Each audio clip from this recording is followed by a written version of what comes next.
Assalamualaikum warahmatullahi wabarakatuh. Waalaikumsalam warahmatullahi Waalaikumsalam wabarakatuh. warahmatullahi Waalaikumsalam wabarakatuh. Yang warahmatullahi terhormat Bapak Muflihul Haq selaku dosen mengampu mata kuliah pembelajaran inovatif, dan yang saya hormati teman-teman kelompok 12 yang akan mempresentasikan PPT dengan judul mengidentifikasi potensi bias pribadi yang bisa muncul dalam praktik mengajar.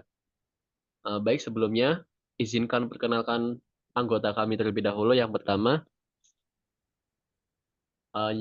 saya sendiri Muhammad Zakiawan Fuadi dengan 3 NIM terakhir 260. Saya Laras Rahmawati dengan 3 NIM terakhir 262. Saya Nela Bilatul Wafat dengan 3 rahim 281. Oke, baik, selanjutnya akan langsung kami sampaikan beberapa materi. Yang pertama itu terkait definisi bias. Eh, Bias adalah kecenderungan atau keberpihakan tertentu yang memengaruhi cara seseorang berpikir, menilai, dan bertindak.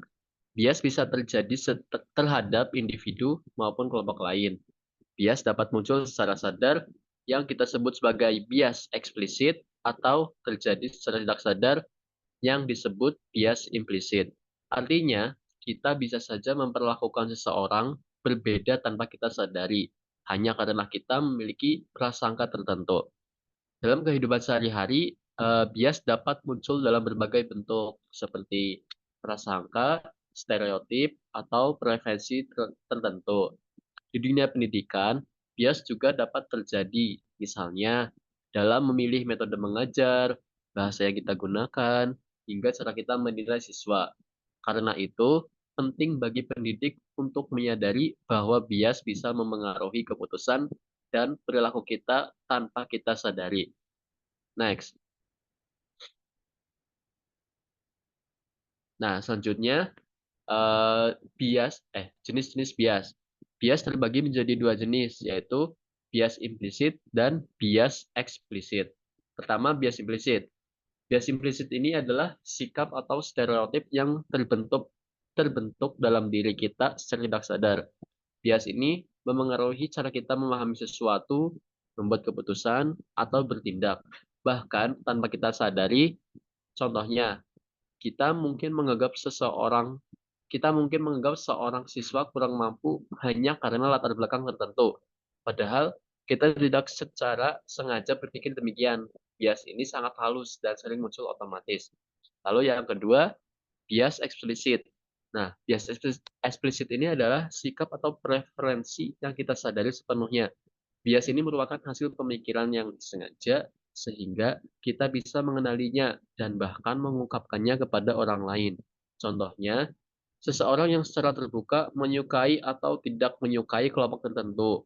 Nah, dengan memahami kedua jenis bias ini, kita sebagai pendidik itu dapat lebih berhati-hati dalam bersikap dan mengambil keputusan agar tidak merugikan peserta didik. Next.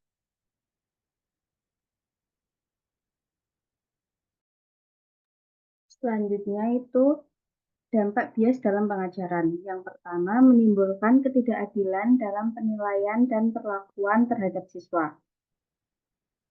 Maksudnya itu, guru bisa secara tidak sadar memperlakukan siswa secara berbeda. Misalnya, guru lebih sering memuji atau memberi nilai lebih tinggi kepada siswa yang disukai. Begitupun sebaliknya. Lalu yang kedua, mengurangi motivasi dan prestasi siswa tertentu. Maksudnya, siswa yang merasa tidak diperlakukan adil akan kehilangan semangat belajar. Hal ini dapat menurunkan kepercayaan diri dari hasil belajar mereka. Lalu yang ketiga, memperkuat stereotip dan diskriminasi dalam lingkungan pendidikan. Maksudnya yaitu jika bias terus dibiarkan, bisa menumbuhkan pandangan negatif di antara siswa, misalnya tentang suku, gender, ataupun kemampuan akademik, sehingga suasana kelas tidak inklusif. Jadi, bias pribadi guru berdampak serius pada keadilan, motivasi, dan keharmonisan dalam pembelajaran. Oleh karena itu, guru perlu menyadari dan menghindari bias agar tercipta lingkungan belajar yang adil, aman, dan menghargai setiap siswa.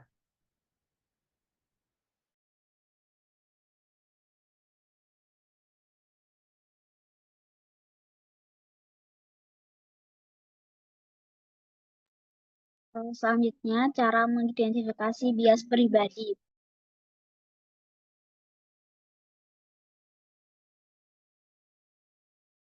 Yang pertama itu, guru harus reflektif dan menyadari kemungkinan adanya bias dalam sikap dan perilaku mereka. Nah, jadi tuh guru tuh perlu mengevaluasi diri secara berkala agar sadar jika ada sikap atau pandangan yang mungkin memihak kelompok tertentu. Dengan refleksi, guru itu nanti dapat memperbaiki cara mengajar agar semua siswa mendapat perlakuan adil. Yang kedua, menggali latar belakang budaya siswa untuk memahami cara belajar mereka.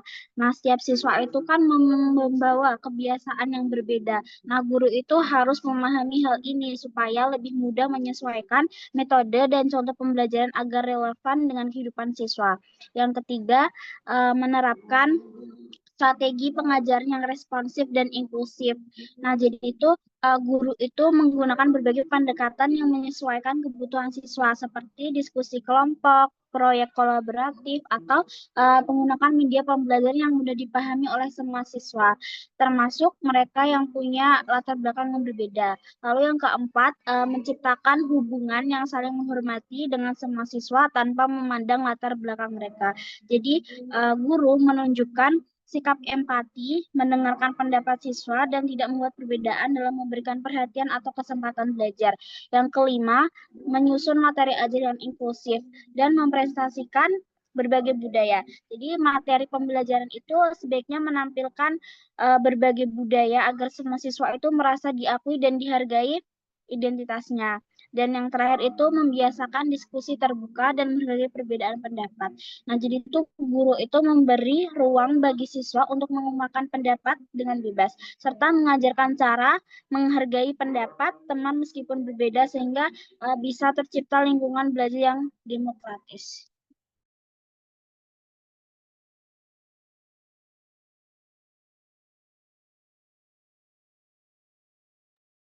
Ya. Baik, mungkin itu saja yang dapat kami sampaikan mengenai bias ini.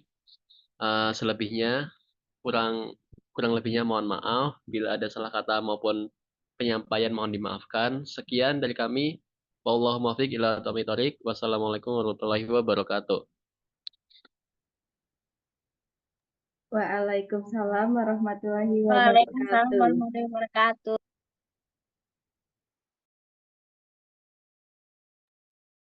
Udah kan?